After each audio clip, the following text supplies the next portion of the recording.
Vamos a comenzar mencionando que vamos a hablar primero del sistema tributario anterior al año 1992.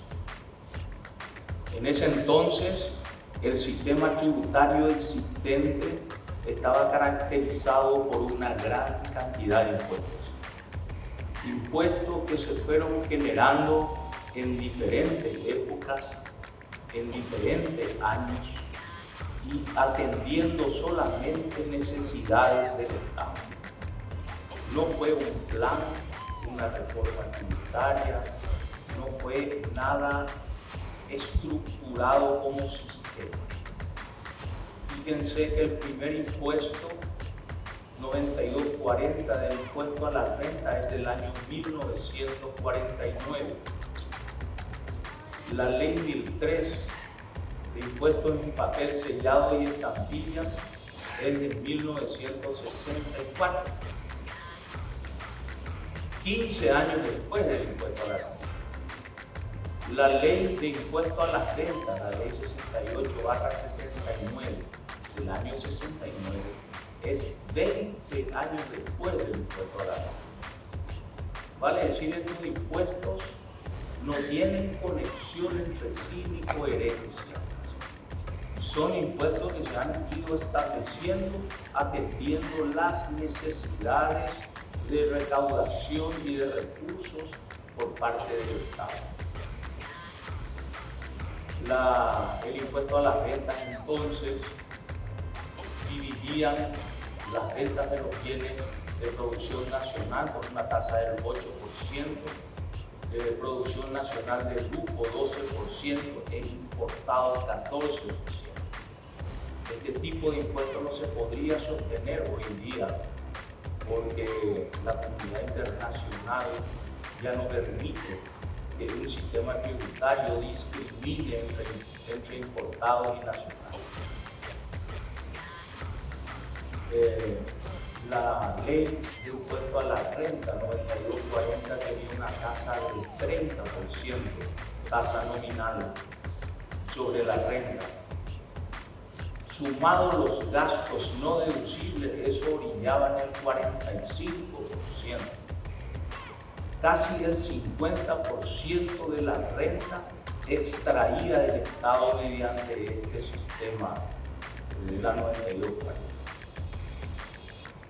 La primera reforma tributaria en nuestro país ocurre en el año 91 y es la ley 125/91, aunque se aprueba en enero del 92. Las sesiones fueron extendiéndose unos días más al año 92, en enero, para poder aprobar esa reforma tributaria. Esta reforma tributaria sí obedece a un plan, a un sistema tributario. De este plan quedó fuera el impuesto a la renta personal. El Parlamento no iba a aprobar el impuesto a la renta personal. Entonces tuvimos que eliminar del proyecto presentado en el Parlamento para que el resto de los impuestos se aprueben. Y se aprobó la reforma tributaria sin una pata importante que hubiera sido ese impuesto a la renta personal. Quería mencionar también que posteriormente se trató de incorporar el impuesto a la renta personal y no hubo caso. El primer intento de establecer un impuesto a la renta personal lo hizo el economista Efraín Enríquez Gamón, un proyecto de ley muy anterior, en la época del gobierno de Stroessner, que fue aprobado por el Parlamento y que por un decreto se suspendió su aplicación. Al economista y autor del proyecto le exiliaron porque le acusaron de comunismo por haber establecido un impuesto a la renta personal. Costó mucho establecer el impuesto a la renta personal. Hoy tenemos establecido en la 6380, con dos modalidades, renta de capital y renta de prestación de servicios. Después de la ley 125 vino la ley 2421 del año 2004, en donde tuvimos